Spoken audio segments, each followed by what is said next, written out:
Hey, hi, how are you? My name is Felt. Welcome back to Final Fantasy XIV, and today we're talking about Scholar. Similar to the Astro video, this is going to be a lot more just general knowledge, less about how to DPS with it. I will talk about the opener, because Scholar opener is very set in stone at the moment, or at least it seems to be set in stone at the moment. All things in this video are subject to change, as this is before the Savage patch, where jobs are going to get massive adjustments, most likely. Let's start with the basics of Scholar. Let's just talk about the fairy.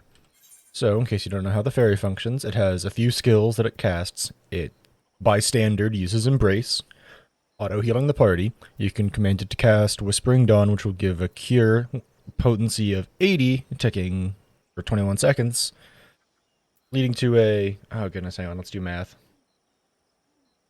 You don't know how regions work, it's they tick on server tick.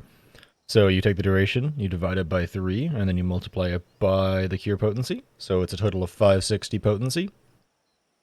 It's a 500 potency cure on the OGCD over time, which is really useful because it doesn't use up any of your resources. You also have Fey Illumination, which is really great for mitigating damage.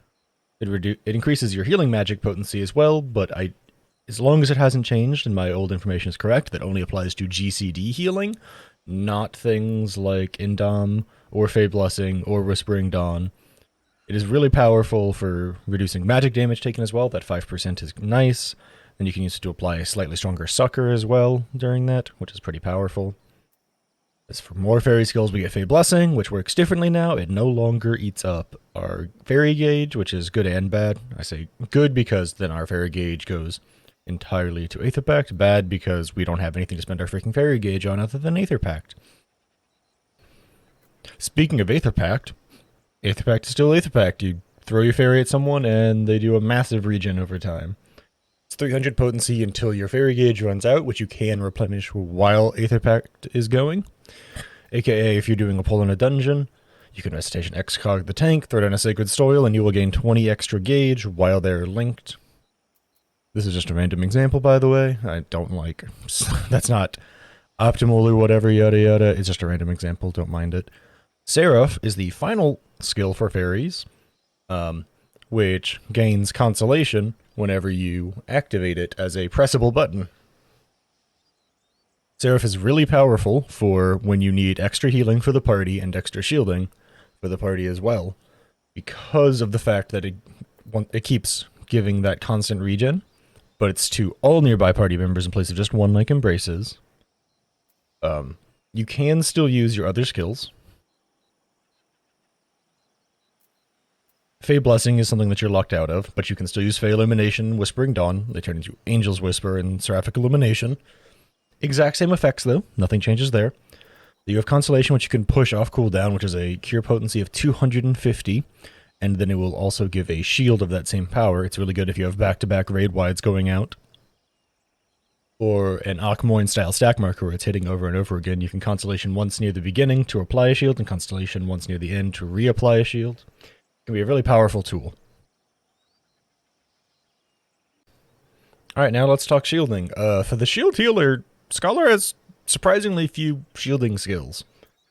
Your biggest shield is Adloquium, which is a single target heal and shield skill that when it crits will apply double the amount of shielding. Because it will give Galvanize as well as Catalyze to the target. You can force it to give both shields by casting Recitation, but in my opinion there are often better skills to use Recitation on, but it is a possible skill choice. You also have Sucker, which is the AoE shield applier, which gives a magic barrier, which I believe is also known as Galvanize. We can cast it right now and make sure that my information is correct. Yep, it is Galvanize. Even if Sucker crits, it will not apply the Catalyze shield, so that you will only ever get one shield out of Sucker.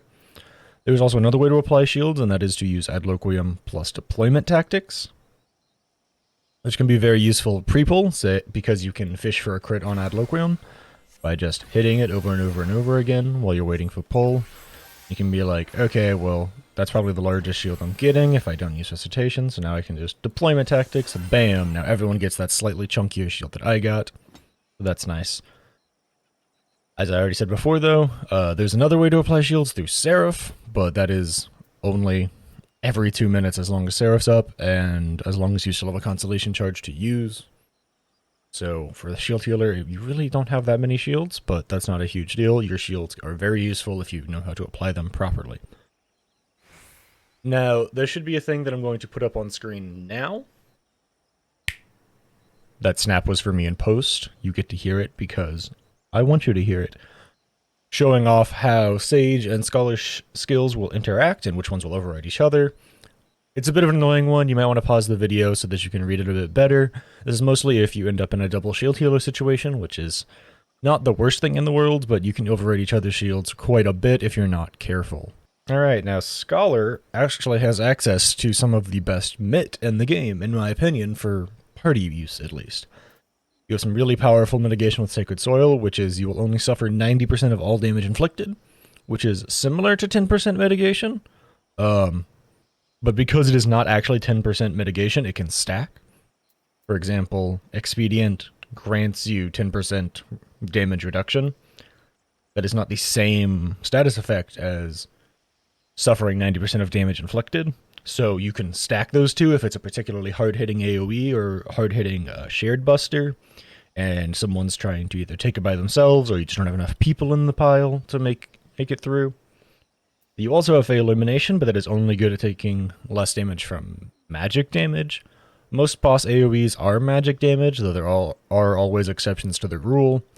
Some bosses even AoE phys damage. Some bosses auto-attack and magical damage. Some auto-attack in both magical and physical.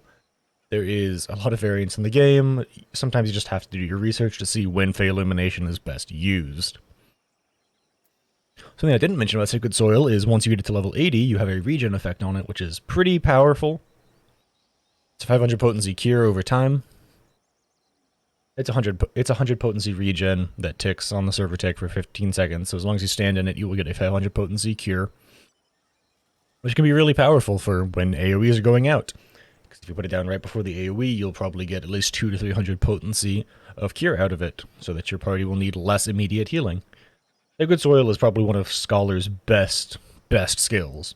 There's a reason that for a lot of Shadowbringers, a lot of people considered Scholar to be Sacred Soil the job. It is just that good. Expedient adds another thing to us, which I think is one of the best feeling skills for Scholar right now. It feels incredibly good to just make your entire party essentially have free sprint and damage mitigation. It can be really useful for pre-positioning for mechanics, it can be really useful for eating extra damage. Overall, Expedient is just a really powerful skill in my opinion. I think it's a great addition to Scholar's toolkit.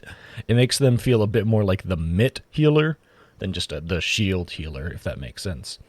I know that Sage has some powerful mits as well, but they don't function in the same way. And I think that Expedient can give Scholar a bit of a leg up in certain fights over the Caracole of Sage, which functions very similar to Sacred Soil, but you don't have to stand in circle. Let's talk about the pure healing of Scholar. This is something that I think can be overlooked sometimes. Scholar has a lot of pure healing that is incredibly powerful. You've heard about a lot of it already. The regen from Whispering Dawn, the regen from Sacred Soil, the way the Seraph applies regens using those same skills, Fey Blessing applying a massive burst of heal, Aether Pact granting healing over time. But Scholar also has a few ways to just apply more healing. You have all of your aetherflow skills with Lustrate and Indom. I will talk about aetherflow in a minute and how I feel about it. I'm going to explain how it can be used for pure healing. You can use the stacks for Lustrate and Indom. You can use it for Sacred Soil, which is really powerful. You now have a new skill called Protraction, which will increase the HP of a party member by 10%, and increase the HP recovery via healing actions, which I believe applies to GCD heals, by 10% as well, for 10 seconds. It can be really powerful in dungeon pulls to kind of ignore the tank. You can do a Recitation Excog on them to apply something that will heal for a really large amount. And then before it goes off, you can probably hit Protraction on them, and then when they dip below that threshold, they will get a massive burst of healing from Excog, and then you'll be able to top them off the rest of the way by using an Adloquium if you have to. Or something similar. But like I said, it does only apply to GCD heals as far as I'm aware. That is typically what recovery via healing actions means. If I'm incorrect on this, feel free to correct me in the comments below. Yell at me. I don't mind. I will pin a comment telling me that I'm wrong with proof behind it. Other powerful ways to just apply healings, besides just using Indom, Lustrate, and Excogation, you can use Recitation on any of those skills, which will, in fact, make them crit, which is incredibly powerful, because a Recitation Indom is a massive pile of potency. It's a 400 potency cure that is guaranteed to crit heal, which is really good. You also have the skill Emergency Tactics, which is on a really short cooldown. It is only 15 seconds, which is, in my opinion, kind of ludicrous for how powerful it is. It means that every 15 seconds you can either cast Succor as a pure heal, which is the 200 cure potency plus 160% cure potency, which I believe adds up to around 360 cure potency, if my math is not completely wrong. Don't trust my math on that one. I can't remember off the top of my head. The same thing can apply to Adloquium, and if it crits, I do believe you also convert the Galvanized Shield. But I'm not 100% on that, so, don't trust me. So it does say that it converts them, so if you would have crit and applied it, it will apply it as a massive chunk of healing. It can be really useful in big pulls in dungeons. It can be really useful if a tank ate a mechanic or a tank buster. You can Emergency Tactics, hit that Adloquium for some massive healings. You could even Recitation Emergency Tactics Adlo, though honestly, that's kind of a your Excog is on cooldown moment, but there's a reason it's called Emergency Tactics, not use all the time tactics. Last thing I'm going to talk about on Scholar is aetherflow in general and how it feels kind of freaking bad. Dissipation falls under this category, mind you. That's why I haven't talked about it yet. In my brain, Dissipation falls under the idea of aetherflow as a skill because of how Dissipation is often used. So, Aetherflow is a skill that restores your MP and grants you 3 stacks of Aetherflow, which can be used on Lustrate, Indom, Sacred Soil, Excog, and Energy Drain. Now, if you're someone who tries to clear fights quickly, tries to get good parses, tries to get speed kills of bosses, you understand what I'm talking about. But if you don't do any of those things, if Scholar wants to do its absolute maximum optimum DPS, you never want to use Aetherflow on an Aetherflow skill if you can help it, because that is 100 potency that you are just losing now, especially since Broil now got taken down to a 1.5 cast speed skill. You can super easily weave Energy Drain now without having to use Ruin 2. You're effectively gaining 75 potency per cast by not using Ruin 2 to weave stuff, and then you're getting that extra 100 potency. That is an extra 175 potency instead of trying to Ruin 2 use an Aetherflow skill. Use Broil for Energy Drain. Now, I know that's not exactly how it works out in real life. However, that is the basic idea that you get. At minimum, you're gaining an extra 100 potency whenever your Aetherflow stacks get used. As you'll see in the opener, which I will follow this up with, you even use Dissipation to get 3 more energy drains to hit higher damage numbers. Which is why Scholar can feel a little odd and weird to some people, because if you want to do as much damage as possible, you are quite often just burning Aetherflow on energy drain and only energy drain. Essentially using your fairies and Recitation to make up for the difference in your kit. Now, there's obviously times when you're going to want to have a Sacred Soil for party mitigation, when you're going to want to make sure that you can hit an Indom for AoE healing, but you can also use Emergency Tactics Succor on that, right? Scholar is a fine balancing act between figuring out solid ways to heal your party and burning all of your Aetherflow on energy drain so you personally are helping kill the boss faster.